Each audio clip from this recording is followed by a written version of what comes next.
La historia completa de los vikingos, desde guerreros temidos hasta leyendas eternas. Un viaje épico, a través de la historia más fascinante de Europa. Imaginen por un momento el terror absoluto que debían sentir los monjes del monasterio de Lindisfarne. Aquella fría mañana del año 793, el silencio matutino fue brutalmente interrumpido por gritos de guerra que helaban la sangre. Desde la niebla del mar del norte emergieron siluetas imponentes, guerreros altos, de cabello dorado y ojos feroces como lobos hambrientos. Sus drakers, esas naves dragón que parecían bestias mitológicas, cortaban las aguas con una elegancia mortal. Estos no eran simples piratas, eran los vikingos. Y ese día marcaría el inicio de una era que transformaría para siempre la historia de Europa. Durante los siguientes 300 años, estos guerreros nórdicos no solo aterrorizarían las costas europeas, sino que se convertirían en exploradores extraordinarios, comerciantes astutos, colonizadores visionarios y, finalmente, en las figuras más legendarias del mundo medieval. Su influencia se extendería desde las heladas tierras de Groenlandia hasta las cálidas costas del Mediterráneo, desde los ríos de Rusia hasta las misteriosas costas de América del Norte. Empero, aquí viene lo verdaderamente increíble. Todo lo que creías saber sobre los vikingos está a punto de cambiar. Esta no es la historia que te contaron en la escuela. Esta es la verdad completa, brutal y fascinante de un pueblo que desafió todos los límites de su época. Si esta historia te está capturando como nos imaginamos, no olvides suscribirte y activar la campanita. Lo que viene a continuación va a dejarte sin palabras. Capítulo 1. El origen del mito nórdico. Los ancestros de la leyenda. La historia de los vikingos no comienza con saqueos ni batallas épicas. Comienza en las tierras más inhóspitas de Europa, en Escandinavia, en lo que hoy conocemos como Noruega, Suecia y Dinamarca.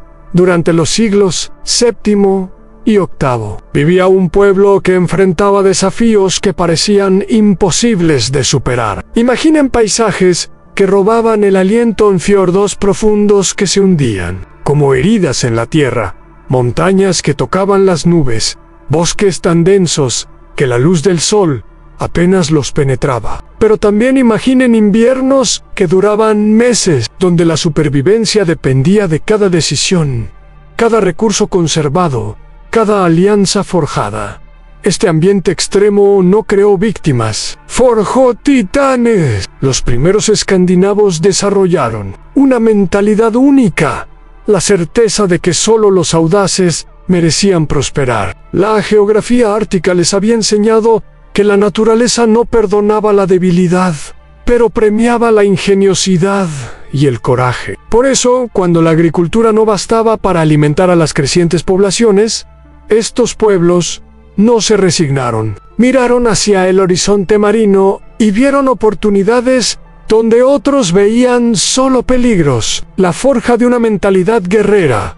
La sociedad escandinava del siglo VIII era un caldero de ambición en ebullición. Múltiples reinos pequeños competían fieramente por recursos limitados. No existía un poder central unificado. En su lugar, decenas de caudillos, jarls y pequeños reyes luchaban constantemente por expandir sus dominios. Esta fragmentación política se convirtió en el combustible perfecto para la expansión vikinga. Los jóvenes guerreros, ansiosos por gloria y riqueza, se encontraron con líderes ambiciosos que necesitaban seguidores leales. La combinación era explosiva, experiencia militar constante, hambre de recursos y una cultura que glorificaba el valor en combate. Pero los vikingos no eran solo guerreros brutales, eran maestros de la adaptabilidad. Entendieron que la supervivencia dependía de múltiples habilidades: navegación experta, comercio inteligente, diplomacia astuta y, cuando todo lo demás fallaba, fuerza militar arrasadora. El panteón de los inmortales para comprender verdaderamente a los vikingos debemos adentrarnos en su alma espiritual. Su religión no era solo un sistema de creencias, era el motor que impulsaba cada acción, cada decisión de vida o muerte. Odín, el padre de todos, se alzaba como la deidad suprema, pero no era un dios benevolente. Era sabio, pero también cruel, poderoso, pero también engañoso. Odín sacrificó su propio ojo por sabiduría. Se colgó de Yggdrasil durante 9 días y 9 noches para obtener las runas, y vagaba por los mundos buscando conocimiento. Los vikingos veían en él el arquetipo del líder ideal, en alguien dispuesto a sacrificar todo por el poder y la sabiduría. Thor, el portador del martillo MJ.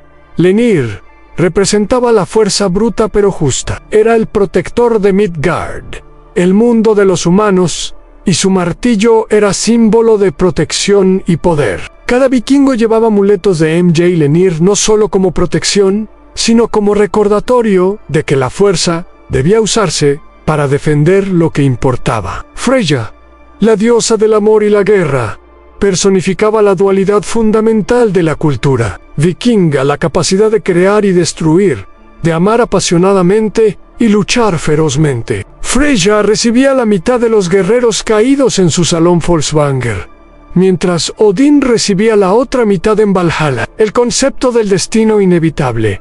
Los vikingos vivían bajo el concepto de Wyrd o destino. No era fatalismo pasivo, era la creencia de que cada persona tenía un destino tejido por las nornas, pero que la manera de enfrentar ese destino determinaba si uno moriría con honor o vergüenza. Esta filosofía creó guerreros que no temían a la muerte, porque creían que morir valientemente en batalla garantizaba un lugar en Valhalla, donde se prepararían para Ragnar K, la batalla final que determinaría el destino de los mundos. Era una mentalidad que los hacía prácticamente invencibles en combate, maestros de los mares.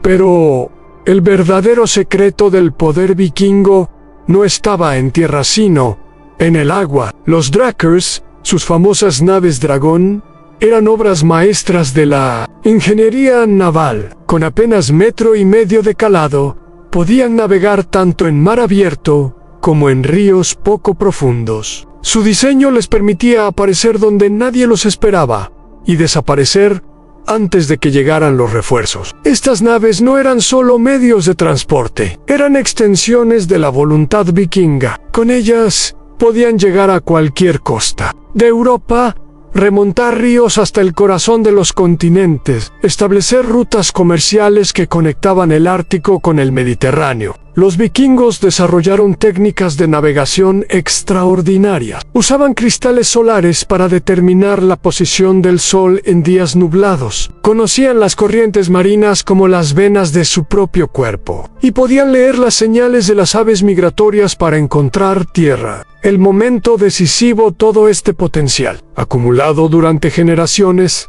estalló finalmente en el año 793. El ataque a Lindisfarne no fue casualidad, fue el resultado inevitable de siglos de preparación. Los vikingos habían perfeccionado sus naves, entrenado a sus guerreros, desarrollado sus tácticas, y lo más importante, cultivado una mentalidad que los hacía ver oportunidades donde otros veían solo obstáculos. Cuando aquellos primeros Drakers aparecieron en las costas de Inglaterra, no traían solo guerreros, traían una nueva forma de entender el mundo, audaz, pragmática, implacable. La era vikinga había comenzado, y Europa nunca volvería a ser la misma. A capítulo 2. El terror del norte se desata. Lindisfarne. El día que cambió Europa, el 8 de junio del año 79, las 3 de la mañana, amaneció como cualquier otro día. En el monasterio de Lindisfarne, los monjes se preparaban para sus oraciones matutinas, en lo que consideraban un refugio sagrado e inviolable. Esta abadía, situada en una pequeña isla frente a la costa de Northumbria, era un faro de conocimiento y espiritualidad en un mundo mayormente analfabeto. Pero esa mañana, el silencio contemplativo se convirtió en pesadilla viviente. Desde la bruma matinal, emergieron siluetas que parecían surgir del mismísimo infierno. Los drakers vikingos, con sus proas talladas en forma de dragón, cortaron las aguas como depredadores prehistóricos. A bordo, guerreros que no conocían el miedo ni la piedad, con armaduras de cuero reforzado, cascos con protecciones metálicas y armas que brillaban con sed de sangre. El ataque fue devastadoramente eficiente. Los vikingos no vinieron a negociar ni a establecer relaciones diplomáticas. Vinieron a tomar lo que querían, y lo que querían era todo en oro, plata, manuscritos valiosos y algo aún más lucrativo en aquella época, en esclavos. Los cronistas de la época, horrorizados, describieron el evento como una calamidad nunca antes vista. El monje Simón de Derum escribió: llegaron como lobos entre corderos, llevando terror y destrucción a la casa de Dios. Pero este ataque no fue un acto de barbarie sin sentido. Fue una demostración calculada de poder y una declaración de intenciones. Los vikingos habían identificado los puntos más vulnerables de la Europa cristiana, a monasterios ricos, mal defendidos, ubicados estratégicamente cerca del mar. La estrategia del terror calculado, lo que convirtió a los vikingos en una fuerza verdaderamente temible, no fue solo su ferocidad, sino su inteligencia estratégica. Entendieron algo que sus enemigos tardaron décadas en comprender: en el terror psicológico era tan efectivo como la fuerza bruta. Cada ataque vikingo seguía un patrón perfeccionado. Llegar sin ser detectados, atacar con brutalidad absoluta, saquear todo lo valioso y desaparecer antes de que llegaran los refuerzos. Esta táctica de ataque relámpago se convertiría en su marca registrada durante los siguientes 200 años. Los vikingos estudiaban meticulosamente a sus objetivos. Sabían que monasterios guardaban los mayores tesoros, que ciudades tenían las defensas más débiles, que rutas comerciales transportaban las mercancías más valiosas. Su red de inteligencia, basada en comerciantes, exploradores y espías, rivalizaba con cualquier servicio de inteligencia moderno. El gran ejército pagano, después de décadas de ataques aislados, llegó el momento que Europa había temido. Los vikingos decidieron dejar de ser simples saqueadores para convertirse en conquistadores. En el año 865, lo que los cronistas anglosajones llamaron el gran ejército pagano, desembarcó en las costas inglesas. No eran cientos de guerreros, eran miles, y no venían por botín rápido, venían para quedarse. Este ejército, liderado por legendarios caudillos como Ivar el Deshuesado, Halfdan, Ragnarsson y Hub, representaba la evolución del poder vikingo. Habían aprendido que conquistar territorios era más lucrativo que simplemente saquearlos. Su estrategia era brillante en su simplicidad: tomar el control de las ciudades más importantes, establecer bases fortificadas y desde allí expandirse metódicamente. En menos de una década, controlaban la mayor parte del este y norte de Inglaterra. York, una de las ciudades más importantes de Inglaterra, se convirtió en Jorvik, el corazón pulsante del poder vikingo en las Islas Británicas. Desde allí, administraron un imperio que se extendía desde Escocia hasta las costas de Francia. Maestros de la guerra psicológica, los vikingos entendieron algo que muchos generales modernos aún estudian: ganar la guerra en la mente del enemigo es tan importante como ganarla en el campo de batalla. Desarrollaron una reputación de invencibilidad que a menudo les abría las puertas sin necesidad de luchar. Ciudades enteras se rendían al ver las velas de los dracos en el horizonte. Reyes pagaban enormes tributos, conocidos como Danegeld, para evitar ataques. Esta estrategia del terror tenía múltiples beneficios.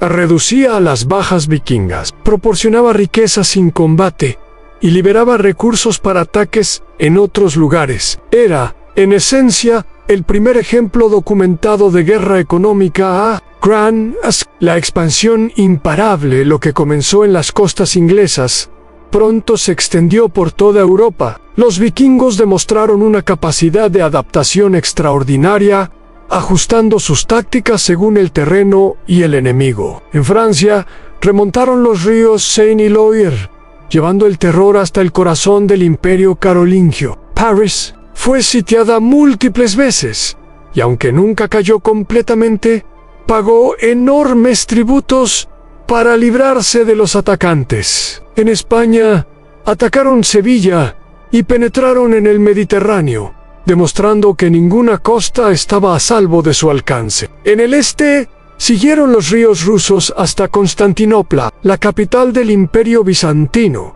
estableciendo rutas comerciales que durarían siglos. Los berserkers guerreros, más allá de lo humano entre todos los guerreros vikingos, ninguno inspiraba tanto terror como los berserkers. Estos guerreros de élite entraban en batalla en un estado de frenesí que los contemporáneos describían como sobrenatural. Los berserkers luchaban semidesnudos, aparentemente inmunes al dolor y al miedo. Mordían sus escudos, rugían como bestias salvajes y atacaban con una ferocidad que aterrorizaba incluso a guerreros experimentados. Algunos historiadores creen que usaban sustancias psicoactivas. Otros, que desarrollaron técnicas de autohipnosis independientemente del método. El resultado era el mismo: guerreros que parecían poseídos por los dioses de la guerra, capaces de romper las líneas enemigas más disciplinadas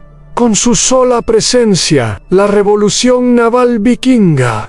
El secreto del éxito vikingo residía en su superioridad naval absoluta. Sus trackers no eran solo barcos, eran armas estratégicas que revolucionaron la guerra medieval, con un diseño que priorizaba la velocidad y la maniobrabilidad sobre la capacidad de carga. Estos barcos podían transportar entre 30 y 60 viajeros a velocidades que ninguna otra embarcación de la época podía igualar. Su bajo calado les permitía navegar por ríos que otros consideraban imposibles, apareciendo en lugares donde el enemigo jamás esperaba un ataque. Pero lo más revolucionario era su versatilidad. El mismo barco que navegaba por el Mar del Norte podía ser cargado en tierra y transportado entre cuencas fluviales, permitiendo a los vikingos crear rutas de ataque completamente impredecibles. El sistema de inteligencia vikingo.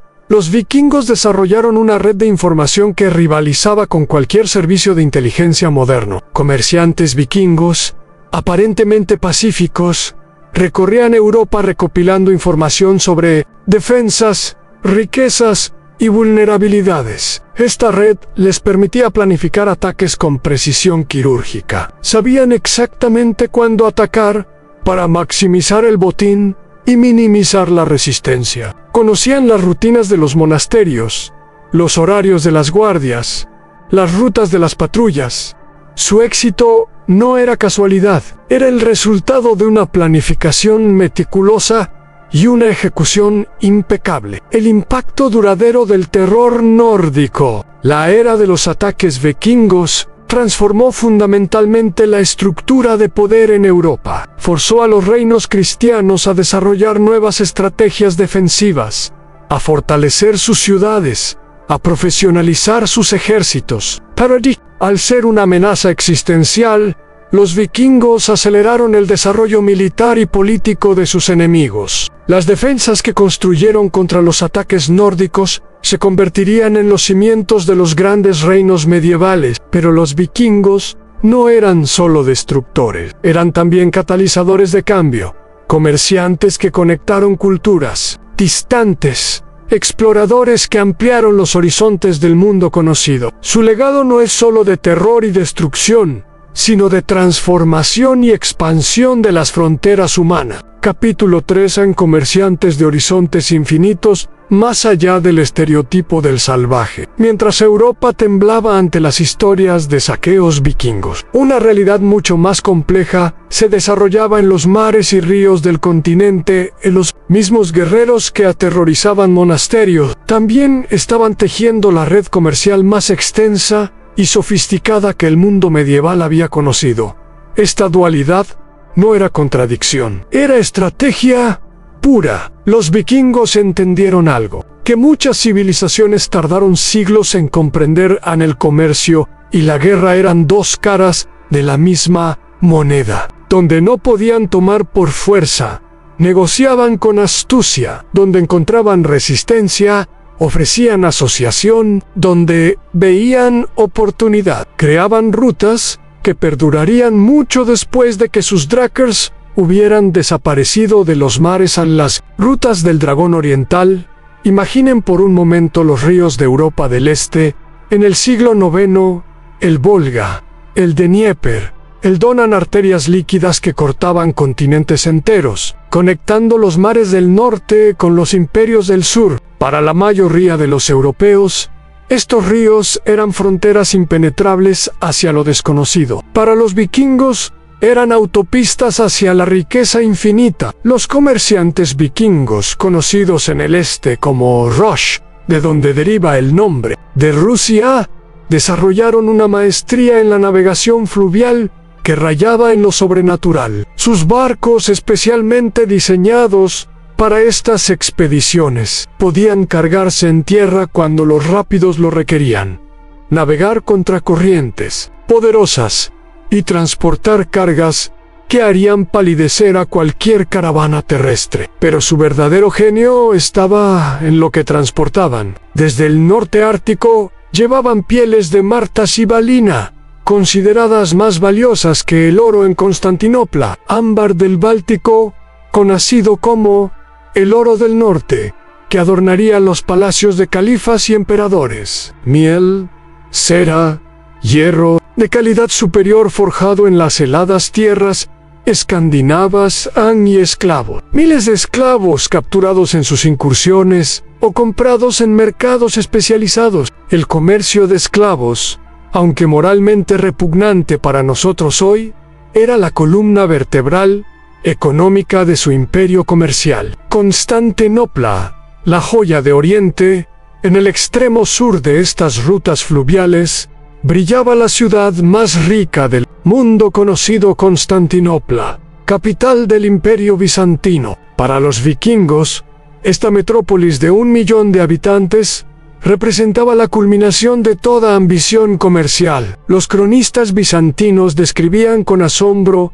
la llegada de las flotas vikingas. Centenares de barcos que aparecían como apariciones en el horizonte, cargados con las riquezas del norte lejano. El emperador bizantino no solo toleraba esta presencia, la fomentaba activamente. ¿Por qué? Porque los vikingos traían exactamente lo que Bizancio necesitaba. El imperio controlaba las rutas entre Europa y Asia, pero carecía de muchas materias primas del norte. Los vikingos llenaron este vacío con eficiencia despiadada. A cambio de sus productos árticos, recibían seda china, especias de la India, plata persa, y lo más codiciado de todo, en el conocimiento tecnológico y cultural de Oriente: la guardia varaga, mercenarios de élite. Pero los vikingos no se limitaron al comercio en Bizancio. Muchos de ellos encontraron una profesión aún más lucrativa al servir como mercenarios de élite para el emperador bizantino. La guardia se convirtió en la fuerza militar más temida y respetada del imperio bizantino. Estos guerreros del norte, seleccionados por su valor excepcional y lealtad inquebrantable, se convirtieron en la guardia personal del emperador. El servicio, la guardia varega, era extraordinariamente lucrativo. Los salarios eran enormes para los estándares de la época, y los veteranos regresaban a Escandinavia con fortunas que los convertían en hombres poderosos en sus tierras natales. Pero había algo más que dinero en juego: un prestigio y conocimiento. Los vikingos que servían en Constantinopla absorbían técnicas militares avanzadas, conocimientos de ingeniería tácticas du asidio e incluso elementos de diplomacia bizantina. Cuando regresaban al norte, llevaban consigo una sofisticación que transformaba las sociedades escandinavas. Los califatos del sur eran plata y sabiduría, mientras establecían rutas hacia el este. Los vikingos también miraron hacia el sur, hacia los ricos califatos de Al-Ándalus, España musulmana y el norte de África. El califato de Córdoba representaba una oportunidad comercial extraordinaria. Los musulmanes españoles controlaban minas de plata increíblemente productivas y necesitaban productos del norte en piel, ámbar, esclavos y especialmente hierro de alta calidad para sus famosas espadas. Los vikingos establecieron bases comerciales en ciudades como Sevilla, desde donde operaban complejas redes que conectaban Escandinavia con el mundo islámico. Esta relación era mutuamente beneficiosa. Los musulmanes obtenían materias primas vitales, mientras los vikingos recibían la plata que se convertiría en la base de su economía. Pero el intercambio no era solo material, era intelectual. Los vikingos entraron en contacto con la ciencia islámica, las matemáticas avanzadas, la navegación astronómica y técnicas de metalurgia que revolucionarían sus propias capacidades. Algunos vikingos incluso aprendieron árabe y se convirtieron en intermediarios culturales entre mundos aparentemente incompatibles. Las rutas del occidente extremo, mientras algunos vikingos navegaban hacia el este y el sur, otros miraron hacia el horizonte occidental, hacia tierras que ni siquiera sabían que existían. Islandia se convirtió en la primera gran colonia vikinga del Atlántico Norte. Esta isla volcánica, aparentemente inhóspita, se transformó bajo las manos vikingas en una sociedad próspera y única. Los colonos de Islandia desarrollaron el primer parlamento democrático de Europa, el Alþing. Esta asamblea, establecida en el año 930, donde todos los hombres libres podían participar en las decisiones que afectaban a la comunidad, fue revolucionaria.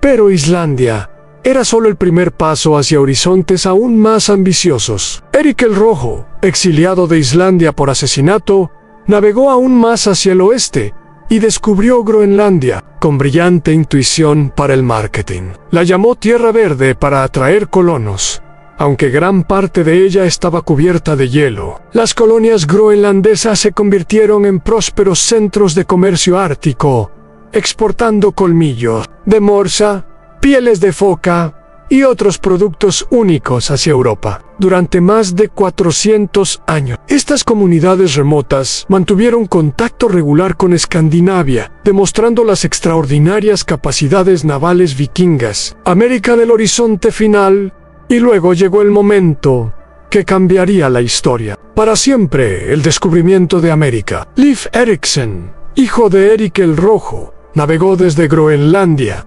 siguiendo rumores de tierras aún más occidentales. Alrededor del año 1000, 5 siglos antes de Colón, pisó suelo americano en lo que llamó Vinland. Los asentamientos vikingos en América del Norte fueron breves pero significativos. Eleans o Medos, en Terranova, muestra evidencia arqueológica clara de presencia vikinga, talleres de hierro, viviendas típicamente escandinavas, herramientas características. ¿Por qué abandonaron América? Los vikingos se enfrentaron a poblaciones indígenas más numerosas y mejor organizadas de lo que esperaban. Los conflictos fueron intensos y constantes. Sin la superioridad tecnológica abrumadora que tenían en Europa y enfrentando líneas de suministro imposiblemente largas, decidieron retirarse, pero habían demostrado algo extraordinario, aunque era posible navegar por el Atlántico Norte. Establecer colonias en el Nuevo Mundo, su logro no sería igualado hasta la era de Colón. La red comercial global, al observar el alcance completo del comercio vikingo, emerge una imagen asombrosa, una red que conectaba Groenlandia con Constantinopla, el Ártico con el Mediterráneo, América con Asia en esta red. no era casual, era el resultado de siglos de exploración sistemática, innovación naval constante y una mentalidad comercial que no reconocía fronteras ni limitaciones. Los vikingos transportaban seda china hasta Escandinavia, plata árabe hasta Groenlandia, ámbar báltico hasta España. Fueron los primeros en crear un comercio verdaderamente global, en el sentido moderno del término. El legado comercial imperecedero, cuando la era vikinga terminó, muchas de sus rutas comerciales sobrevivieron. Las ciudades que fundaron se convirtieron en centros comerciales importantes en Dublín, York, Kiev, Novgorod. Su influencia en el desarrollo del comercio europeo fue fundamental. Introdujeron nuevas técnicas navales, establecieron estándares de calidad para productos específicos y crearon redes de confianza que permitían transacciones a enormes distancias. Pero su verdadero legado fue mental. Demostraron que no existían fronteras para aquellos lo suficientemente audaces para cruzarlas. Los vikingos no solo fueron guerreros, fueron visionarios que entendieron que el mundo era mucho más grande y estaba más conectado de lo que cualquiera había imaginado. Su espíritu comercial, su disposición a correr riesgos extraordinarios por ganancias potenciales y su capacidad para adaptarse a culturas completamente diferentes, establecieron el modelo para la exploración y el comercio global que seguiría en los siglos posteriores. Capítulo 4. Conquistadores de nuevos mundos. El salto hacia lo imposible en el año 1000 después de Cristo. Mientras la mayor parte de Europa luchaba por sobrevivir en un mundo que parecía contraerse cada día más, un grupo de exploradores vikingos se preparaba para la aventura más audaz en la historia de la humanidad hasta ese momento. Leif Erikson estaba a punto de descubrir América. Esta no era una expedición casual ni un accidente de navegación. Era el resultado lógico de una mentalidad que había empujado constantemente los límites de lo posible durante generaciones. Los vikingos habían mirado hacia el horizonte occidental y se habían preguntado ¿qué existía más allá de las aguas conocidas? La historia comenzó con Bjarni Erjolfsson, un comerciante vikingo que navegando desde Islandia hacia Groenlandia fue desviado por tormentas hacia tierras desconocidas. Bjarni vio costas boscosas y tierras fértiles, pero no desembarcó. Cuando regresó a Groenlandia con estas noticias, encendió la imaginación de toda una generación de exploradores. Leif, el afortunado, el primer europeo en América, Leif Erikson, no era solo el hijo de Eric el Rojo, era la personificación del espíritu vikingo en su forma más pura, inteligente, valiente y con una sed insaciable de descubrimiento. Escuchó las historias de Bjarni y tomó una decisión que cambiaría la historia. Con una tripulación de 35 hombres, Leif compró el barco de Bjarni y zarpó hacia el oeste. Desde Groenlandia, su primer descubrimiento fue una tierra rocosa y desolada que llamó Helioland, la tierra de las piedras planas, probablemente la isla de Baffin en el Ártico canadiense. Continuando hacia el sur, llegó a una región boscosa que bautizó como Markland, la tierra de los bosques, muy posiblemente labrador. Para los groenlandeses, que vivían en una tierra prácticamente sin árboles, este descubrimiento era como encontrar una mina de oro, pero lo mejor estaba aún por venir. Navegando más hacia el sur, Leif y su tripulación llegaron a una tierra que superaba todo lo que habían soñado. Ríos llenos de salmones más grandes de los que habían visto. Jamás han praderas fértiles perfectas para el pastoreo. Y, según las sagas, vides silvestres que producían uvas, razón por la cual llamaron a esta tierra Vinland, la tierra del vino. La construcción del primer asentamiento europeo en América, los vikingos no eran turistas, eran colonizadores. Leif y su tripulación construyeron casas de estilo escandinavo, establecieron talleres y se prepararon para pasar el invierno en esta nueva tierra. Lons o Meadows, en Terranova, Canadá, nos muestra exactamente cómo era este asentamiento. Los arqueólogos han descubierto los restos de 8 edificios típicamente vikingos, incluyendo talleres de carpintería, una herrería donde se trabajaba hierro extraído de pantanos locales, y viviendas que albergaban entre 70 y 90 personas. Este no era un campamento temporal, era una colonia planificada. Los vikingos trajeron todo lo necesario para establecer una sociedad autosuficiente: herramientas, semillas, ganado y, lo más importante, las habilidades necesarias para prosperar en un entorno completamente nuevo. La evidencia arqueológica muestra que produjeron hierro, repararon barcos, trabajaron madera local e incluso comerciaron con poblaciones indígenas. Fragmentos de jaspe encontrados en el sitio procedían de lugares ubicados a cientos de kilómetros de distancia, indicando una red comercial establecida. El encuentro de dos mundos. Los vikingos no llegaron a un continente vacío. América del Norte estaba habitada por sociedades indígenas complejas y bien organizadas que habían prosperado durante milenios. Las sagas vikingas llaman a estos pueblos Skarlings, un término que probablemente significaba salvajes o bárbaros, pero que reflejaba más los prejuicios vikingos que la realidad de estas sociedades. Los primeros encuentros fueron aparentemente pacíficos. Las sagas describen intercambios comerciales donde los vikingos ofrecían productos lácteos y telas rojas a cambio de pieles y otros productos locales. Pero la paz no duró mucho. El conflicto inevitable. Los problemas comenzaron cuando los vikingos intentaron establecer relaciones comerciales permanentes. Los pueblos indígenas, inicialmente curiosos por estos extraños visitantes, pronto se dieron cuenta de que los recién llegados tenían intenciones de quedarse permanentemente. La saga de Eric el Rojo describe varios conflictos violentos en uno de ellos. Los Skarlings atacaron el asentamiento vikingo con tal ferocidad que los escandinavos, a pesar de su reputación guerrera, fueron completamente superados. Thorfinn Karlsefni, uno de los colonos más prominentes, intentó durante 3 años establecer una colonia permanente. Trajo ganado, herramientas agrícolas y más de 100 colonos, pero la resistencia indígena era implacable. Los indígenas conocían el terreno, eran más numerosos y habían desarrollado tácticas específicamente diseñadas para enfrentar a estos invasores extranjeros. Utilizaban arcos compuestos que superaban las armas vikingas a distancia.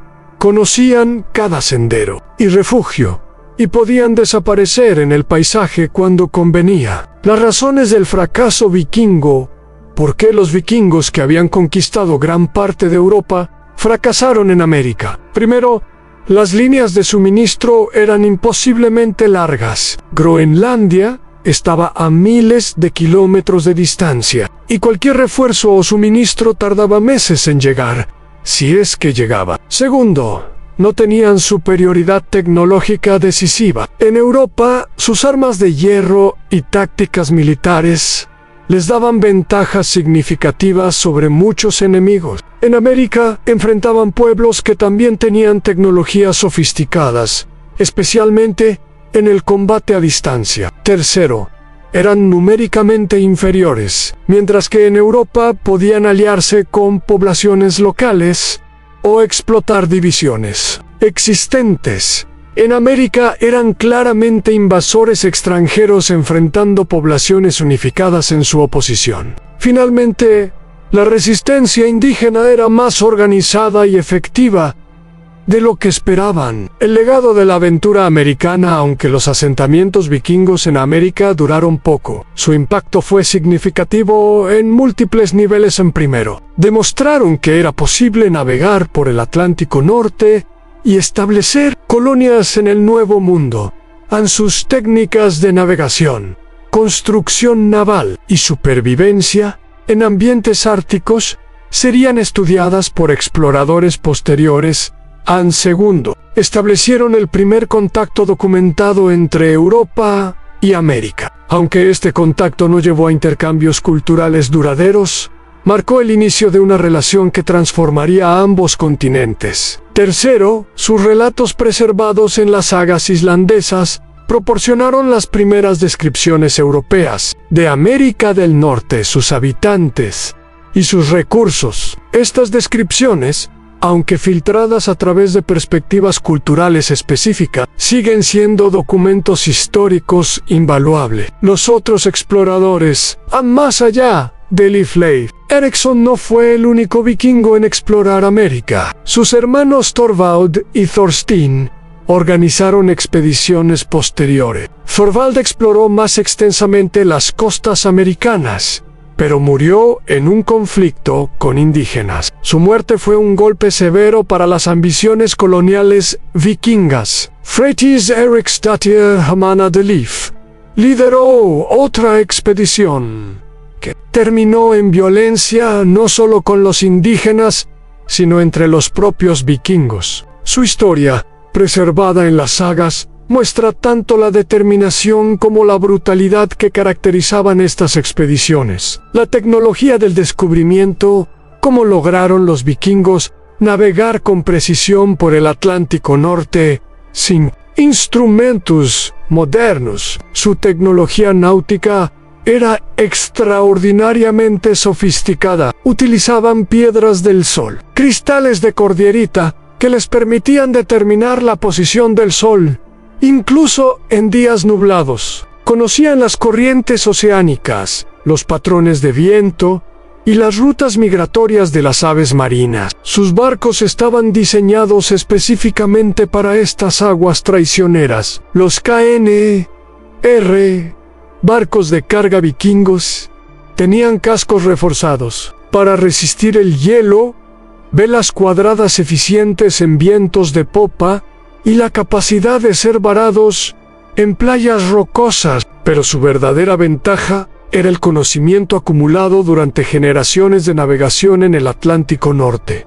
Cada viaje añadía información al corpus colectivo de conocimiento marino vikingo. El fin de la aventura americana hacia el año 1020. Los últimos colonos vikingos abandonaron América del Norte.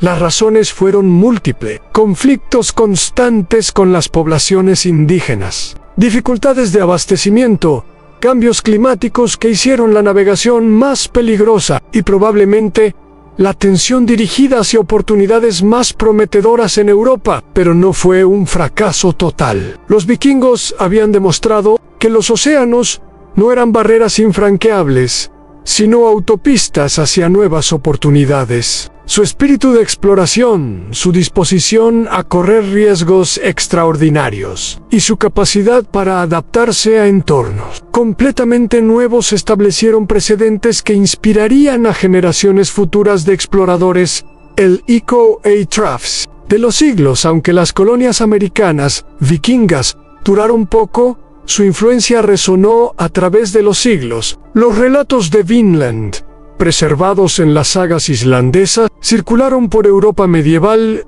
y pueden haber influido en la mentalidad que eventualmente llevó a Colón a navegar hacia el oeste. Más importante aún, demostraron que la exploración global era posible con la tecnología y determinación adecuadas.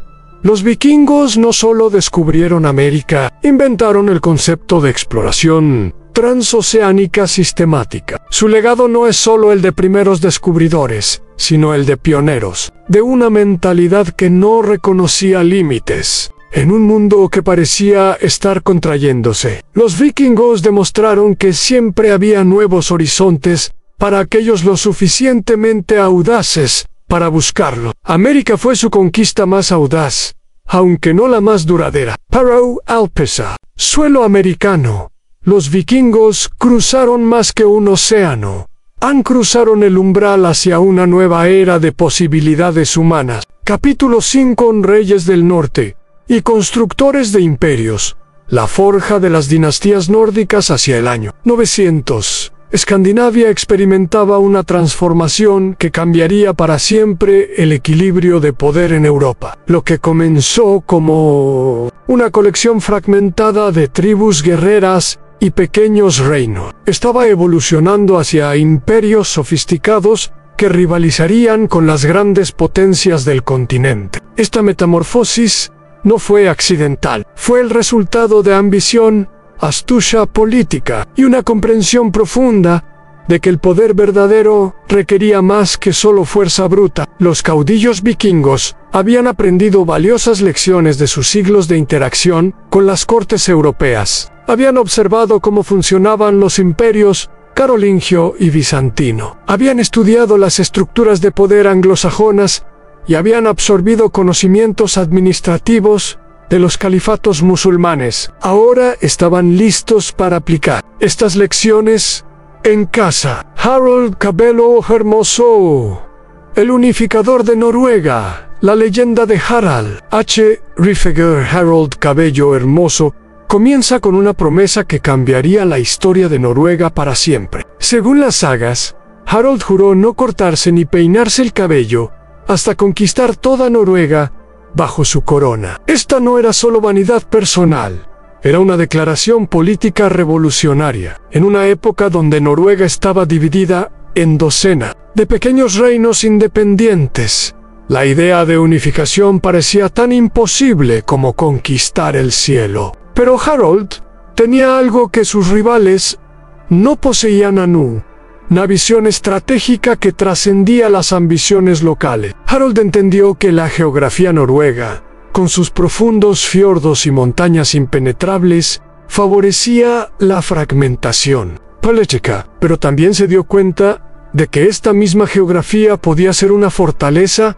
para quien controlara las rutas marítimas. Su campaña de unificación duró décadas y culminó en la batalla de Hafrsfjord alrededor del año 872. Esta batalla naval, librada en aguas que Harold conocía mejor que nadie, enfrentó a su flota contra una coalición de reyes rivales que se habían unido desesperadamente para detener su avance. La victoria de Harold fue total y definitiva, pero ganar la batalla fue solo el comienzo. Harold demostró un genio político extraordinario al consolidar su conquista. En lugar de simplemente eliminar a todos sus rivales, les ofreció posiciones en su nueva estructura de poder. Los caudillos que se sometían conservaban sus tierras como jarls, seondis, bajo su autoridad suprema. Esta política de integración fue revolucionaria. Transformó enemigos potenciales en aliados valiosos y creó una estructura administrativa que funcionaría durante siglos. El precio de la unificación, el gran éxodo. Pero la unificación de Noruega tuvo consecuencias imprevistas que resonarían por toda Europa. Muchos de los pequeños reyes y caudillos independientes se negaron a someterse a Harold. En lugar de enfrentar una guerra civil perpetua, eligieron el exilio. Esta decisión transformó lo que podría haber sido un problema interno noruego en un fenómeno europeo. Los exiliados noruegos, acompañados por sus seguidores y flotillas, se dirigieron hacia todos los horizontes disponibles. Muchos navegaron hacia Islandia, convirtiéndola en una república de aristócratas exiliados que crearon una de las sociedades más innovadoras de la época medieval. Otros se dirigieron hacia las Islas Británicas, donde establecieron reinos independientes en las Hébridas, las Órcadas y las Shetland. Estos reyes de mar mantuvieron la tradición vikinga, clásica durante generaciones después de que Noruega se hubiera civilizado. Una tercera ola se dirigió hacia Francia, donde participaron en la creación de Normandía, y hacia el este, donde reforzaron las rutas comerciales rusas. Harold había unificado Noruega, pero en el proceso había exportado el poder vikingo por todo el mundo conocido. Dinamarca en el imperio del rey Harold Diente Azul, mientras Noruega se unificaba bajo Harold Cabello Hermoso. Dinamarca experimentaba su propia revolución bajo Gaum el Viejo y su hijo Harold Biel. Tand Harold Diente Azul. Harold Diente Azul fue uno de los reyes más visionarios de la era vikinga. Su reino se extendía desde la península de Jutlandia hasta partes de lo que hoy es el sur de Suecia, controlando las rutas comerciales más lucrativas del norte de Europa. Pero su verdadera revolución fue religiosa y cultural. Harald Dainty Azul se convirtió al cristianismo y declaró a Dinamarca oficialmente cristiana. Esta no fue una conversión puramente espiritual, fue una maniobra política maestra que transformó a Dinamarca de un reino periférico bárbaro en un participante legítimo en la política europea. La cristianización le permitió establecer alianzas matrimoniales con las casas reales europeas, participar en la diplomacia continental y presentar las expansiones danesas como cruzadas en lugar de simples saqueos. Harald construyó fortalezas circulares masivas conocidas como Trelleborg por todo su reino. Estas fortalezas, con su diseño geométrico perfecto, demostraron que los daneses habían dominado técnicas de ingeniería militar avanzadas. Más importante aún, Harald conectó Dinamarca con las redes comerciales cristianas europeas, multiplicando la riqueza del reino. Canute el Grande, el emperador del Mar del Norte. La culminación del poder vikingo llegó con Canute den Store Canute el Grande, quien creó el imperio marítimo más poderoso que Europa había visto.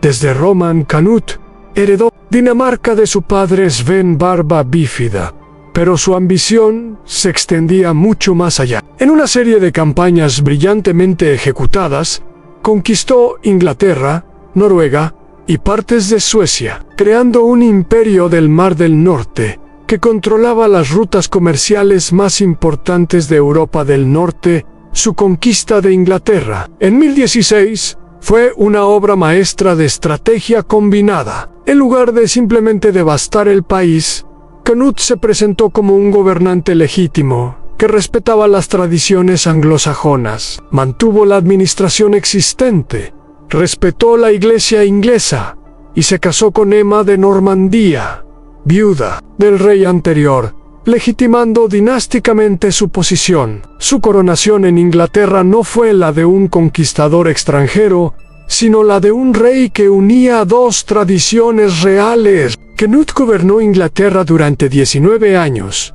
un periodo recordado como de paz y prosperidad, pero su verdadero genio estaba en la administración de su imperio disperso. Canute creó un sistema donde cada parte de su imperio conservaba sus tradiciones locales, mientras contribuía a una estructura defensiva y comercial más amplia. Inglaterra proporcionaba riqueza agrícola y expertise administrativo. Dinamarca ofrecía poder naval y control de rutas comerciales.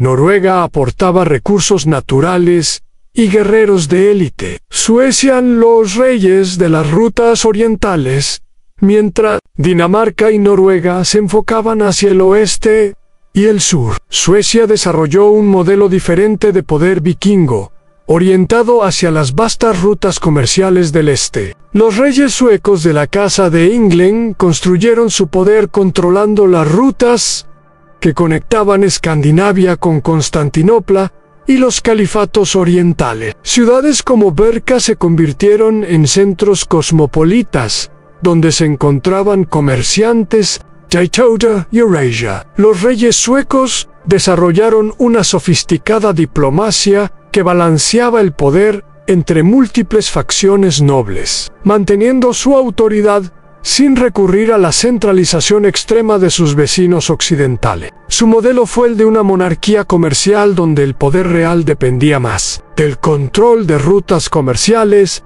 que del dominio territorial directo. La creación del Danelaw, un estado dentro del estado, uno de los logros políticos más impresionantes de los reyes vikingos fue la creación del Danelaw en Inglaterra. Este no era simplemente territorio conquistado, era un estado híbrido que combinaba tradiciones jurídicas escandinavas con estructuras administrativas anglosajonas. El Danelaw desarrolló su propio sistema legal, conocido como ley danesa, que en muchos aspectos era más avanzado que el derecho anglosajón contemporáneo. Reconocía mayor igualdad ante la ley, tenía procedimientos más sofisticados para resolver disputas y ofrecía protecciones más amplias a diferentes clases sociales. Las ciudades del Danelaw, especialmente York Jorvika, se convirtieron en centros de innovación cultural y económica. York, bajo dominio vikingo, rivalizaba con Londres en importancia comercial y superaba a la mayoría de ciudades europeas en diversidad cultural. Arqueológicamente, el York vikingo muestra una sociedad próspera y cosmopolita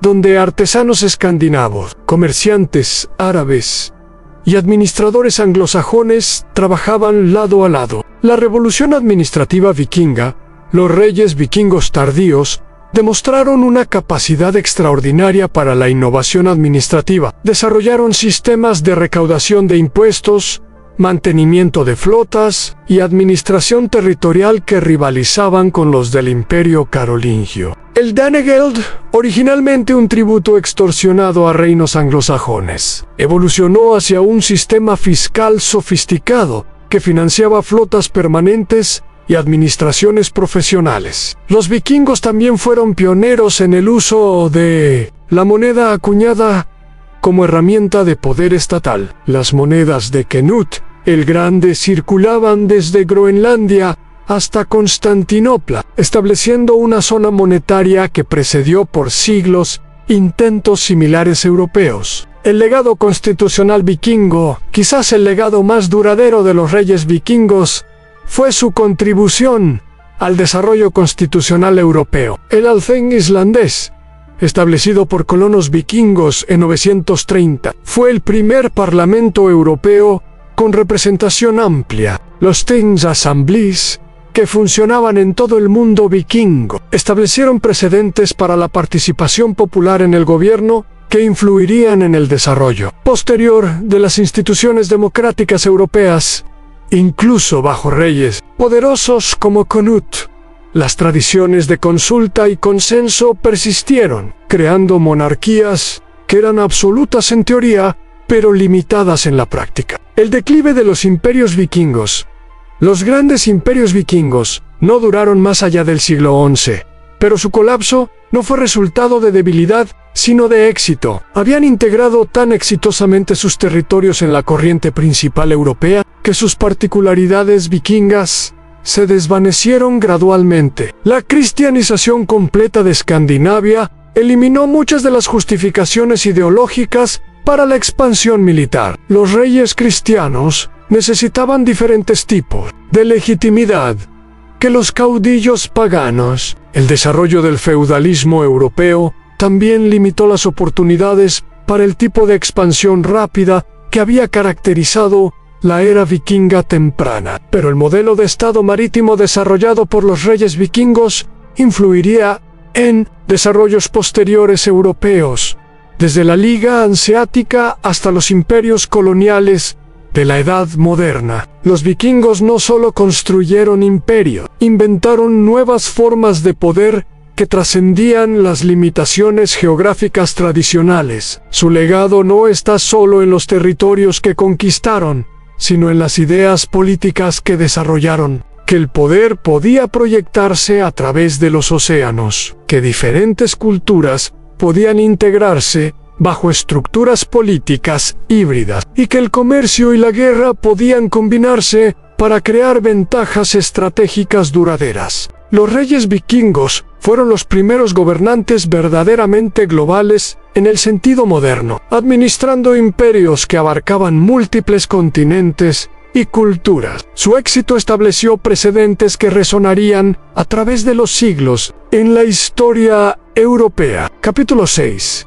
A la gran transformación del paganismo al cristianismo, el crepúsculo de los dioses, en algún momento del siglo X. En los grandes salones de madera donde los escaldos narraban las hazañas de Odín y Thor, comenzó a escucharse un rumor nuevo. No llegaba con el estruendo de MJ Lenir, ni con la sabiduría de los cuervos de Odín. Llegaba silenciosamente, como una brisa que gradualmente se convertía en vendaval. El Cristo de los cristianos estaba conquistando el norte. Esta transformación no fue simplemente religiosa, fue la mayor revolución cultural que Escandinavia había experimentado jamás. Una metamorfosis que cambiaría cada aspecto de la sociedad vikinga, desde cómo entendían la muerte hasta cómo estructuraban el poder político. Pero esto no fue una conversión pacífica, fue una guerra de cosmovisiones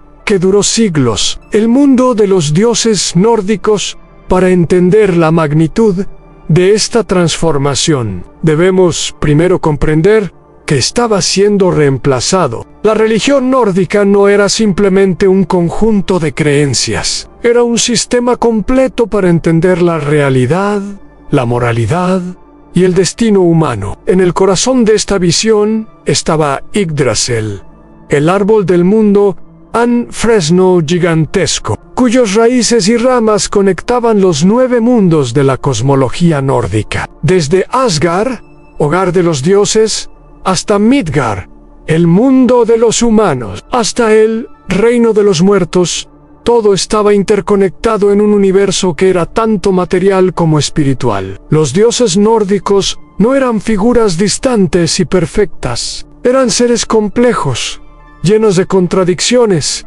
que luchaban contra destinos que conocían pero no podían evitar. Odín, el padre de todo, era sabio pero traicionero, poderoso pero desesperado por evitar Ragnar.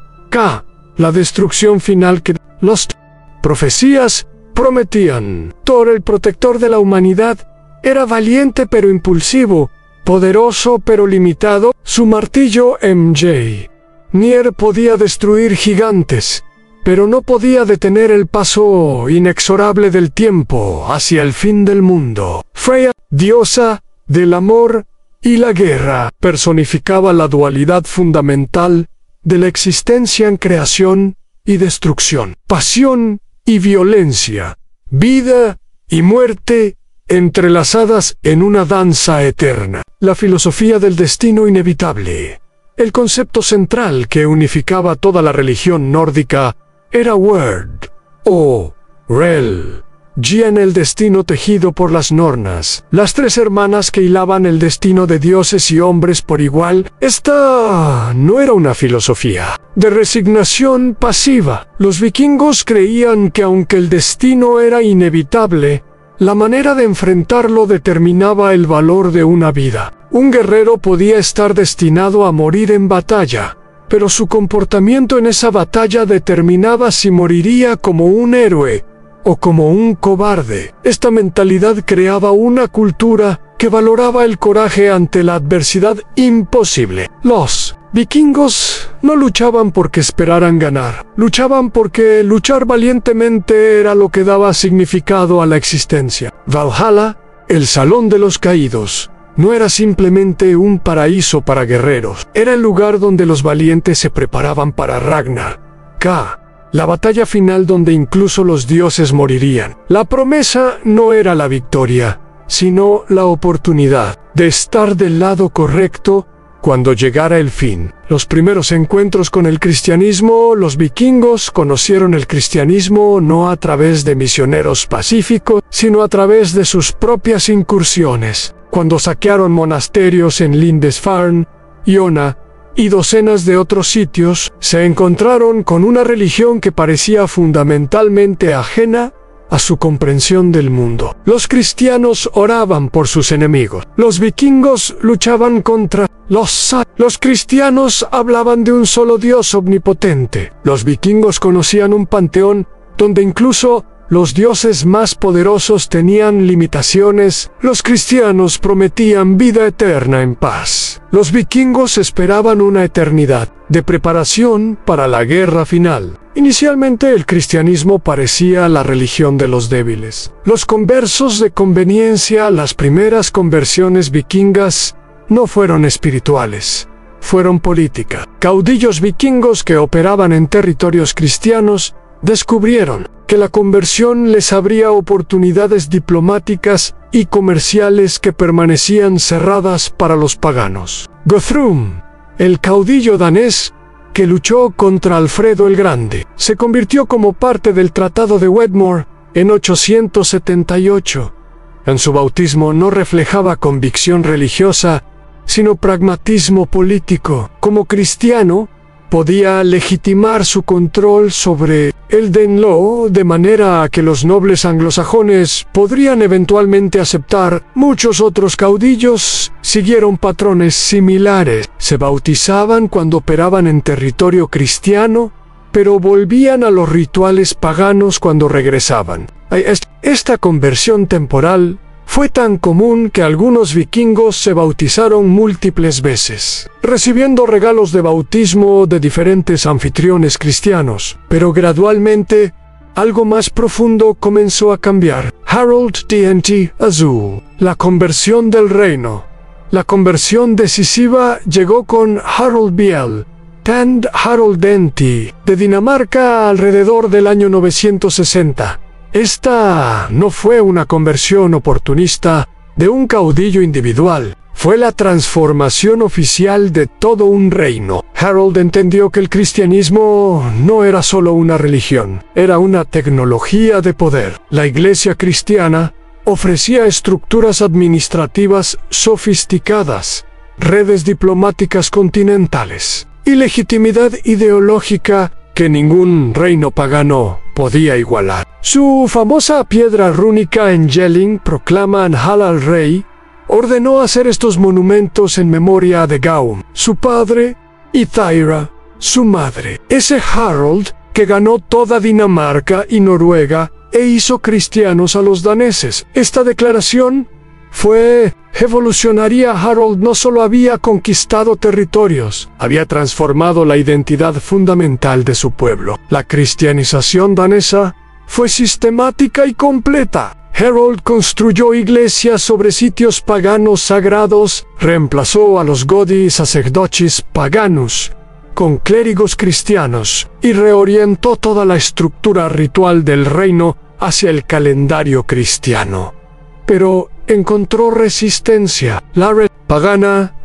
No todos los vikingos aceptaron pasivamente la cristianización. En muchas regiones, especialmente en las áreas rurales remotas, los antiguos cultos persistieron durante generaciones. Suecia, en particular, se mantuvo ferozmente pagana mucho más tiempo que sus vecinos. El gran templo de Uppsala, dedicado a Odín, Thor y Frey, continuó funcionando hasta bien entrado el siglo XII. Adam de Bremen, un cronista cristiano, describió Uppsala como un lugar donde se realizaban sacrificios humanos masivos cada 9 años. Aunque sus descripciones pueden estar exageradas por prejuicios cristianos, evidencia arqueológica confirma que Uppsala era un centro de resistencia pagana extraordinariamente persistente. Los berserkers y otros guerreros de élite fueron particularmente resistentes al cristianismo porque su identidad estaba fundamentalmente ligada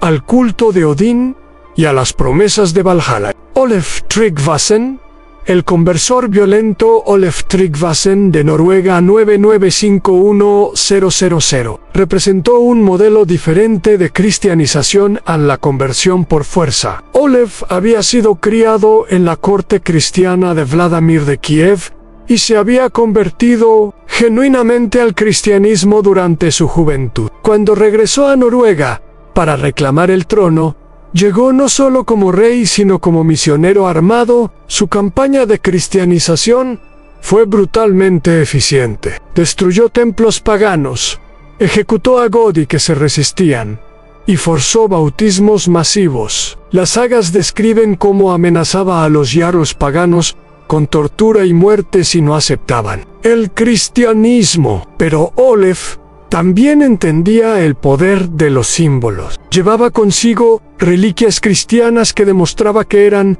más poderosas que los amuletos paganos. Organizaba competencias públicas entre magia cristiana y pagana, siempre asegurándose de que el cristianismo apareciera superior. Su reino duró solo 5 años antes de que muriera en la batalla de Svolder, pero estableció precedentes que Sus sucesores seguirían: Olaf el Santo, la consolidación; Olaf Haraldsson, M. Astar de San Olaf. Completó lo que Olaf Tryggvason había comenzado. Su reinado 1015 a 1028 marcó la cristianización definitiva e irreversible de Noruega. Olaf el Santo fue más sistemático que su predecesor. En lugar de simplemente destruir las estructuras paganas, las reemplazó con equivalentes cristianos. Construyó iglesias en cada región importante, estableció una jerarquía eclesiástica noruega y promulgó leyes que hacían del cristianismo la única religión legal. Su código legal, las leyes cristianas de Olaf, transformó fundamentalmente la sociedad noruega. Prohibió los sacrificios paganos. Estableció el domingo como día de descanso obligatorio. Reguló el matrimonio según preceptos cristianos y eliminó muchas de las tradiciones legales vikingas que la Iglesia consideraba incompatibles con el cristianismo. Cuando Olaf murió en la batalla de Stiklestad en 1030, su muerte fue inmediatamente interpretada como martirio. Su canonization creó el primer santo escandinavo, proporcionando al cristianismo nórdico un foco de devoción específicamente local. La transformación de la muerte. Uno de los cambios más profundos que trajo el cristianismo fue la transformación de las creencias sobre la muerte y el más allá. Los entierros vikingos tradicionales eran elaboradas ceremonias que reflejaban el estatus del muerto y preparaban para el viaje al otro mundo. Los guerreros importantes eran enterrados con armas, escudos y a veces incluso barcos enteros. Las mujeres de alto estatus eran acompañadas por joyas, herramientas domésticas y ocasionalmente sirvientes sacrificados. El cristianismo terminó con todo esto. Los entierros cristianos eran simples. El cuerpo se colocaba en tierra consagrada, sin objetos mundanos, reflejando la creencia de que solo el alma importaba para la vida eterna. Esta transformación no fue solo ritual, cambió fundamentalmente cómo los escandinavos entendían la relación entre esta vida y la siguiente. El cristianismo reemplazó la gloriosa incertidumbre de Valhalla con la promesa específica del cielo para los fieles. El nuevo papel de las mujeres. El cristianismo también transformó el papel de las mujeres en la sociedad escandinava, aunque no siempre de maneras que las beneficiaran. En la sociedad vikinga pagana, las mujeres tenían derechos relativamente amplios. Podían heredar propiedades, iniciar divorcio y en algunos casos incluso ejercer autoridades religiosas como 5. La vez profetiza. El cristianismo introdujo conceptos más restrictivos sobre el papel femenino, basados en interpretaciones paulinas de la Escritura. Las mujeres fueron excluidas del sacerdocio, su autoridad legal fue limitada y sus roles fueron más estrictamente definidos en términos de maternidad y domesticidad. Sin embargo, el cristianismo también proporcionó nuevas oportunidades. Los conventos ofrecían a las mujeres vías hacia la educación y la influencia espiritual que no existían en la sociedad pagana. En la revolución legal, la cristianización transformó completamente los sistemas legales escandinavos. Los tings tradicionales, donde las disputas se resolvían a través de procedimientos ritualizados que a menudo incluían elementos paganos, fueron reemplazados por cortes que operaban bajo principios legales cristianos. La compensación fue reemplazada por el castigo. En la tradición vikinga, la mayoría de los crímenes se resolvían a través de pagos de compensación, wergild, a las víctimas o sus familias. El cristianismo introdujo conceptos de castigo divino que requerían penitencia y castigo corporal. La venganza de sangre fue prohibida en favor del perdón cristiano, aunque esta transformación tomó generaciones en completarse realmente. La preservación de la memoria. Paradójicamente, la cristianización de Escandinavia también preservó la memoria de la era pagana. Los scholars cristianos, especialmente en Islandia, reconocieron el valor cultural de las tradiciones orales vikingas y las transcribieron en las Eddas y Sagas and Snorri Sturluson. Escribiendo en el siglo XIII, preservó sistemáticamente la mitología nórdica, no como verdades religiosas, sino como patrimonio cultural. Sin estos esfuerzos cristianos de preservación, sabríamos mucho menos sobre las creencias vikingas. El legado de la transformación.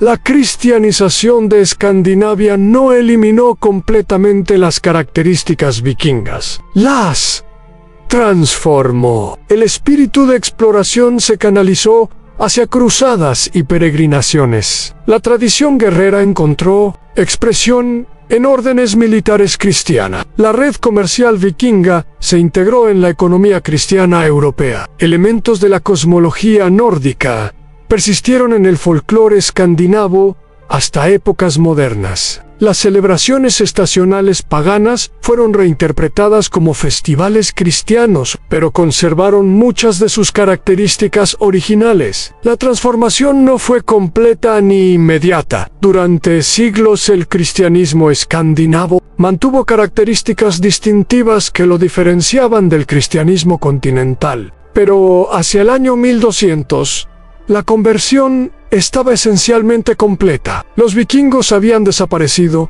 pero los escandinavos habían emergido como participantes plenos en la civilización cristiana europea. Esta transformación marca el fin de la era vikinga clásica, pero también el comienzo de una nueva fase en la historia nórdica. Los descendientes de los vikingos se convertirían en cruzados, reyes cristianos, y eventualmente, en algunos de los defensores más fervientes, la fe que una vez habían resistido. La gran transformación del paganismo al cristianismo fue más que un cambio religioso, fue el nacimiento de una nueva identidad europea nórdica, que combinaría la herencia vikinga con los valores cristianos en una síntesis que duraría 1000 años. En capítulo 7. El ocaso de una era, las semillas de la propia destrucción. En la madrugada del 25 de septiembre de 1066, las playas inglesas de Stamford Bridge se tiñeron de rojo con la sangre de la última gran expedición vikinga. Harold Hardrada, conocido como el Rayo del Norte, yacía muerto junto a miles de sus guerreros más valerosos. Este no fue simplemente el final de una batalla.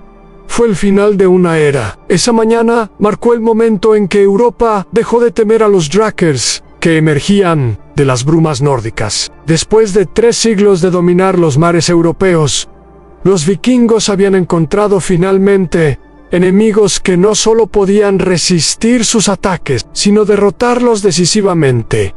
¿Cómo cayeron los conquistadores de medio mundo? La RISP es más compleja y fascinante de lo que la mayoría imagina. Los vikingos no fueron derrotados por una sola batalla o un solo enemigo. Fueron superados por las fuerzas históricas que ellos mismos habían puesto en movimiento. La Europa que despertó durante los primeros 2 siglos de incursiones vikingas, Europa había sido como un gigante dormido. Los reinos carolingios estaban fragmentados, los anglosajones divididos, los estados del Mediterráneo enfocados en amenazas. Los vikingos operaban en un continente políticamente caótico, donde ninguna autoridad central podía coordinar una respuesta efectiva. Pero hacia el año 1000, esto había cambiado radicalmente. El Sacro Imperio Romano Germánico, bajo los otones, había desarrollado un sistema militar sofisticado específicamente diseñado para repeler invasiones del norte. Construcción de fortalezas, ejércitos profesionales y redes de comunicación rápida convirtieron el corazón de Europa en una fortaleza prácticamente impenetrable. Francia había evolucionado desde el caos carolingio hacia una monarquía centralizada que podía movilizar recursos masivos para la defensa. Los castillos de piedra, una innovación del siglo X, proporcionaban refugios que los vikingos simplemente no podían conquistar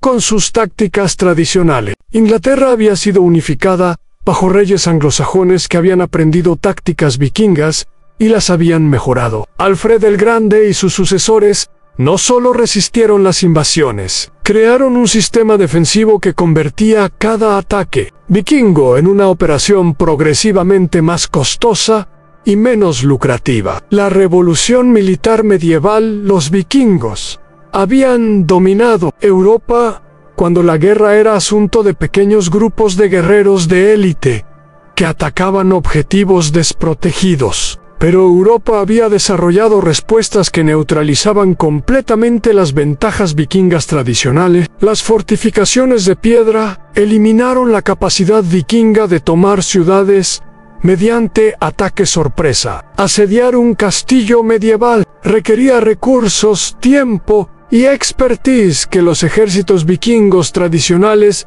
no poseían. La caballería pesada proporcionó movilidad táctica que igualaba la ventaja estratégica de las flotas vikingas. Los caballeros podían responder a incursiones vikingas más rápidamente que nunca antes. Los ejércitos profesionales reemplazaron las milicias feudales improvisadas que habían sido presas fáciles para los guerreros vikingos de élite. Soldados entrenados específicamente para combatir tácticas vikingas fueron devastadoramente efectivos. Pero quizás más importante fue la revolución en inteligencia militar. Europa desarrolló sistemas de vigilancia costera, redes de señales y servicios de inteligencia que eliminaron el elemento sorpresa que había sido fundamental para el éxito vikingo. El factor económico, aun cuando el saqueo dejó de ser rentable. Los vikingos habían prosperado cuando Europa era relativamente pobre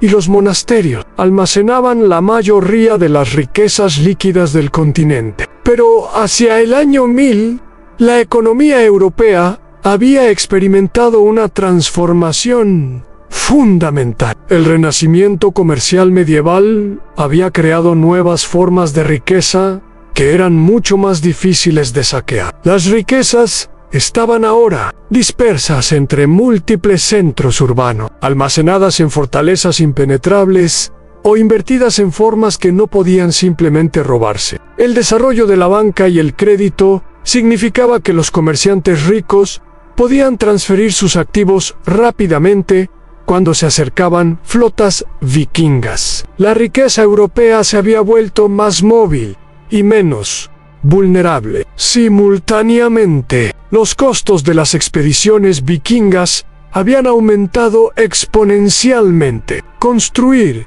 y mantener flotas capaces de enfrentar las nuevas defensas europeas requería inversiones masivas. Las campañas exitosas ahora requerían ejércitos de miles, en lugar de cientos, con logística correspondiente. La ecuación económica básica del vikingismo había cambiado. Los costos ahora superaban regularmente los beneficios. La transformación interna de Escandinavia mientras Europa se fortalecía contra las incursiones vikingas. Escandinavia experimentaba cambios internos que reducían tanto la necesidad como la capacidad para expediciones externas. La cristianización había eliminado muchas de las motivaciones ideológicas tradicionales para las incursiones. Los reyes cristianos necesitaban justificaciones diferentes para la guerra que los caudillos paganos que buscaban gloria en Valhalla. La consolidación política bajo reyes poderosos como Canute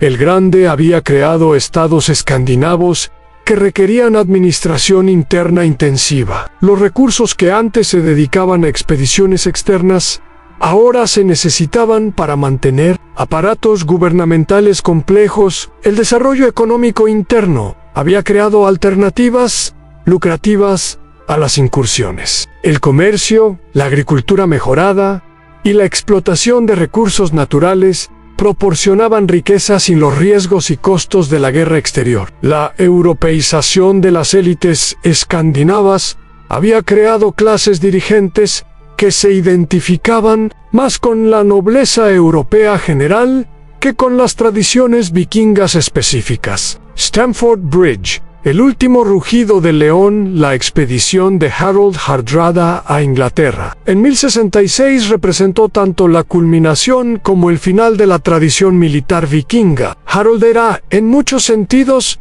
el vikingo perfecto. Había servido en la Guardia Varega de Constantinopla, luchado en el Mediterráneo, conquistado territorios en el este y acumulado riquezas legendarias. Era un guerrero de fama internacional, anistratiga brillanti, y un rey poderoso. Su invasión de Inglaterra fue la operación vikinga más sofisticada jamás intentada. Harold coordinó su ataque con Tostig Godwinson, hermano del rey inglés Harold, creando una crisis de sucesión que dividiría a las fuerzas inglesas. Su flota de 300 barcos transportaba aproximadamente 15.000 guerreros, la fuerza de invasión nórdica más grande de la historia. Inicialmente, todo fue según el plan. Harald derrotó a las fuerzas inglesas en Fulford Gate el 20 de septiembre. Capturó York y parecía destinado a conquistar el norte de Inglaterra como sus antecesores habían hecho 2 siglos antes. Pero Harold Godwinson de Inglaterra respondió con una velocidad y eficiencia que sorprendió completamente a los invasores. En una marcha forzada que demostró las nuevas capacidades logísticas de los ejércitos medievales, Harold transportó su ejército desde Londres hasta Yorkshire. Menos de una semana, los vikingos acampados cerca de Stamford Bridge y esperando negociaciones de rendición, fueron completamente sorprendidos. La batalla que cambió la historia, la batalla de Stamford Bridge, fue uno de esos encuentros que determinan el curso de la historia mundial. Harold Hardrada, sorprendido sin armadura completa y con muchos de sus hombres en los barcos, luchó con la desesperación del guerrero que sabe que está enfrentando su última batalla. Las sagas describen cómo luchó como un berserker, inspirando a sus hombres con una furia que recordaba los grandes días de la guerra vikinga. Pero no fue suficiente. El ejército inglés había absorbido las mejores tácticas vikingas y las había combinado con innovaciones propias. Su formación de muro de escudos era tan sólida como cualquiera que los vikingos hubieran enfrentado, pero respaldada por arqueros expertos y reservas móviles que podían explotar cualquier debilidad. Cuando Harold Hardrada cayó, atravesado por una flecha en la garganta, la resistencia vikinga se desplomó. Miles de guerreros nórdicos murieron en los campos de Yorkshire, incluyendo la mayoría de la élite militar noruega. Solo 24 de los 300 barcos vikingos fueron necesarios para llevar a los supervivientes de vuelta a Noruega. El efecto dominó Stamford Bridge no fue solo una derrota militar, fue un punto de inflexión psicológico que resonó por toda Europa. La invencibilidad vikinga había sido destruida públicamente. Por primera vez en 3 siglos, una expedición vikinga mayor había sido no solo derrotada, sino aniquilada. El mito del guerrero nórdico invencible se había roto irreparablemente. Los recursos humanos de Noruega habían sido devastados, la élite guerrera que había tardado generaciones en desarrollarse fue eliminada en una sola tarde. Noruega no se recuperaría demográficamente durante décadas. El equilibrio de poder en el Mar del Norte había cambiado permanentemente. Con la flota noruega destruida, Inglaterra emergió como la potencia naval dominante en el norte de Europa. La ironía final, paradójicamente, Harold Hardrada contribuyó indirectamente a uno de los eventos más significativos de la historia europea, a la conquista normanda de Inglaterra. Harold Godwinson, agotado por su marcha forzada hacia Yorkshire y la batalla contra los vikingos, tuvo que marchar inmediatamente hacia el sur para enfrentar la invasión de Guillermo de Normandía en Hastings. Los normandos, descendientes de vikingos que se habían establecido en Francia, utilizaron tácticas que combinaban tradiciones vikingas con innovaciones continentales. En cierto sentido, los últimos vikingos fueron derrotados por los descendientes asimilados de vikingos anteriores. Inglaterra fue conquistada por normandos en lugar de noruegos, pero el resultado fue el mismo: el fin del reino anglosajón independiente, el renacimiento europeo y el fin del mundo vikingo. El siglo XI marcó el comienzo de lo que los historiadores llaman el renacimiento del siglo XII, una explosión de crecimiento económico, innovación tecnológica y desarrollo institucional que transformó completamente Europa. Las cruzadas canalizaron las energías militares europeas hacia el Mediterráneo oriental, proporcionando alternativas a la guerra interna que había facilitado las incursiones vikingas. El crecimiento de las ciudades creó centros de poder que eran inherentemente más defensibles y menos vulnerables a ataques de saqueo. El desarrollo de la agricultura proporcionó excedentes alimentarios que soportaron poblaciones más grandes y ejércitos más profesionales. La revolución legal estableció sistemas de justicia que reducían los incentivos para la violencia privada que había alimentado la cultura guerrera vikinga. La integración de Escandinavia en Europa para 1100,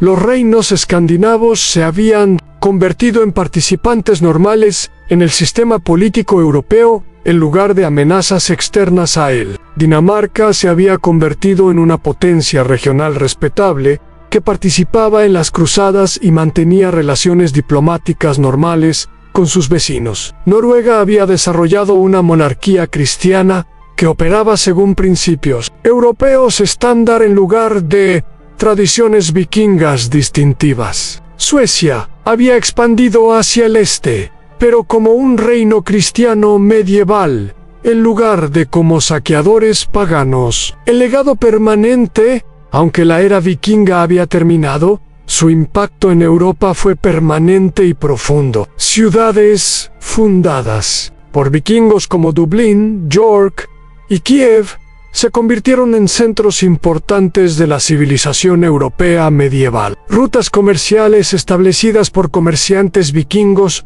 continuaron funcionando durante siglos, conectando el Ártico con el Mediterráneo. Innovaciones navales vikingas influenciaron el desarrollo de la navegación europea, que eventualmente llevaría a la era de exploración. Tradiciones legales vikingas, especialmente conceptos de representación y consenso, contribuyeron al desarrollo del constitucionalismo europeo. Técnicas militares vikingas fueron absorbidas y refinadas por ejércitos medievales europeos. La memoria transformada, quizás más importante, los vikingos se transformaron en la memoria europea de amenaza externa, en símbolos de coraje, exploración y espíritu aventurero. Las sagas islandesas preservaron las historias vikingas como literatura épica en lugar de historia contemporánea. La mitología nórdica fue reinterpretada por escritores cristianos como alegoría moral en lugar de verdad religiosa. Los héroes vikingos se convirtieron en modelos de valor guerrero para la nobleza medieval europea. En menos de un siglo, los vikingos habían pasado de ser el terror de Europa a ser parte de su herencia cultural compartida. Su transformación de enemigos temidos a ancestros venerados fue completa. El último drakkar había desaparecido del horizonte, pero los vikingos habían asegurado su inmortalidad al convertirse en leyenda. Su era había terminado, pero su historia apenas comenzaba. En las canciones de los bardos, los relatos de los cronistas y la memoria colectiva de Europa, los vikingos vivirían para siempre como símbolos de una época cuando los hombres valientes podían navegar hacia horizontes desconocidos y regresar con gloria. El mundo había cambiado, Europa había crecido, y los vikingos se habían convertido en una parte esencial de la historia que había ayudado a crear. Reflexión final. El legado eterno de los hijos del norte más allá del mito, hacia la inmortalidad mientras las últimas páginas de la historia vikinga se escribían en los campos de batalla de Stamford Bridge. Una nueva narrativa comenzaba a tomar forma en las cortes europeas, los monasterios y las tradiciones orales, que sobrevivirían 1000 años. Los vikingos habían logrado algo que pocos pueblos en la historia han conseguido: trascender su propia mortalidad para convertirse en símbolos eternos. ¿Qué significa ser vikingo? En el imaginario humano, no es simplemente ser escandinavo. Del siglo IX es encarnar una forma particular de enfrentar la existencia con valor ante lo desconocido, con determinación ante lo imposible, con curiosidad ante lo inexplorado. Los arquitectos del mundo moderno, cuando observamos el mundo de hoy, las huellas vikingas están en todas partes, aunque pocas veces las reconozcamos. La exploración global que define nuestra era moderna tiene sus raíces en aquellos primeros navegantes que cruzaron el Atlántico Norte sin brújulas ni mapas, guiándose solo por las estrellas y una fe inquebrantable en su propia capacidad. El espíritu empresarial que impulsa la economía global refleja la mentalidad vikinga, que veía oportunidades donde otros veían solo obstáculos, que estaba dispuesta a arriesgar todo por la posibilidad de ganancias extraordinarias. La participativa debe mucho al alþing islandés y a las tradiciones de los things escandinavos, donde los hombres libres se reunían para decidir colectivamente sobre asuntos que afectaban a toda la comunidad. La integración cultural en nuestro mundo globalizado tiene precedentes en la extraordinaria capacidad vikinga para adaptarse a culturas locales mientras mantenían su identidad distintiva. Las lecciones eternas que pueden enseñarnos los vikingos después de 1000 años. Primera lección: los límites existen para ser trascendidos. Cuando Europa consideraba el Atlántico Norte una barrera infranqueable, los vikingos lo convirtieron en una autopista hacia nuevos mundos. Cuando otros veían los ríos rusos como fronteras, ellos los vieron como caminos hacia riquezas incalculables. Segunda lección: la adaptabilidad es más valiosa que la fuerza bruta. Los vikingos no conquistaron Europa simplemente por ser mejores guerreros. Lo hicieron porque podían ser simultáneamente guerreros, comerciantes, exploradores, colonos, diplomáticos y administradores según lo requiriera la situación. Tercera lección: las crisis crean oportunidades para aquellos preparados para aprovecharlas. Cuando Escandinavia enfrentó presiones demográficas y recursos limitados, otros pueblos podrían haberse resignado. Los vikingos convirtieron la escasez en motivación para expandirse hacia horizontes ilimitados. Cuarta lección: la reputación puede ser un arma más poderosa que las espadas. Los vikingos entendieron que ganar la guerra en la mente del enemigo era tan importante como ganarla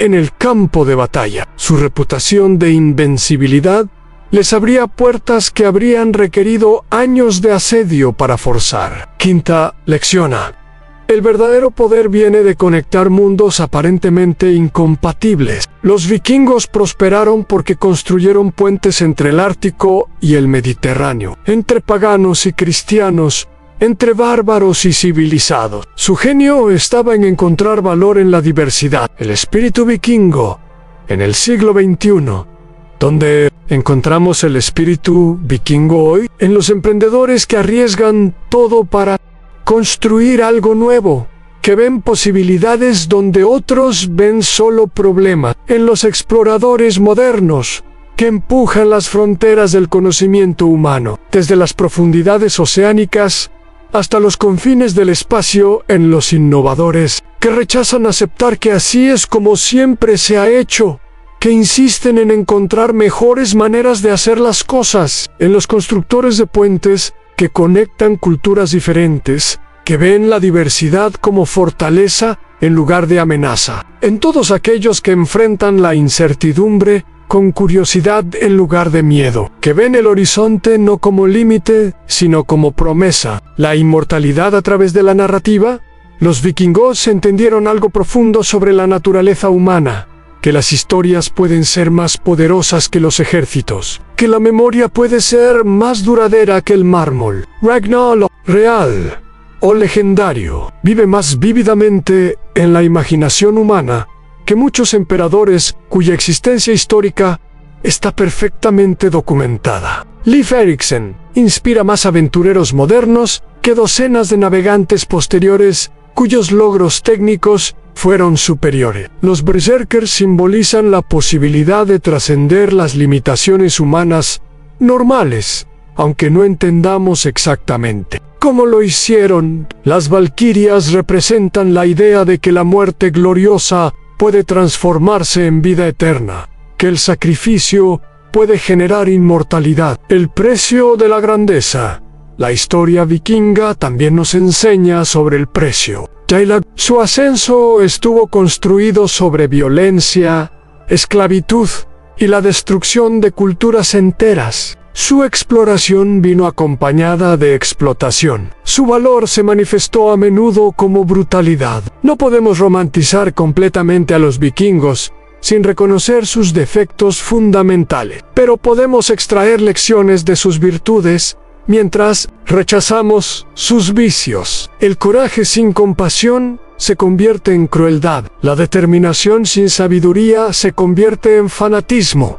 La exploración sin respeto se convierte en invasión. Los vikingos nos muestran tanto las posibilidades como los peligros del potencial humano llevado al extremo. El llamado del horizonte en última instancia, la historia vikinga, es una invitación a mirar más allá de los límites que otros consideran absolutos. Una invitación a enfrentar lo desconocido con curiosidad en lugar de miedo. Una invitación a construir puentes entre mundos aparentemente incompatibles. Una invitación a escribir nuestras propias sagas en lugar de simplemente heredar las de otros. Cada generación redescubre a los vikingos de manera diferente, porque cada época necesita diferentes tipos de inspiración. Para la Europa medieval, fueron amenazas que se convirtieron en antepasados. Para el romanticismo del siglo XIX,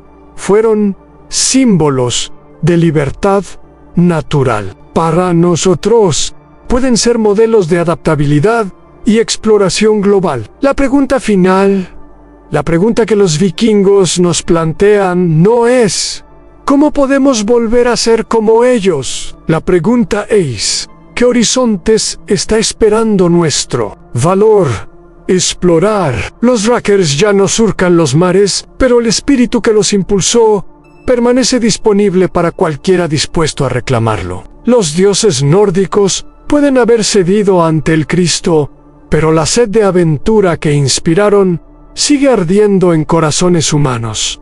Los vikingos no eran superhombres, eran seres humanos que se negaron a aceptar las limitaciones que otros consideraban. En esa capacidad para trascender límites, para convertir obstáculos en oportunidades, para transformar lo imposible en inevitable, no murió en Stamford Bridge, simplemente está esperando ser redescubierta por una nueva generación.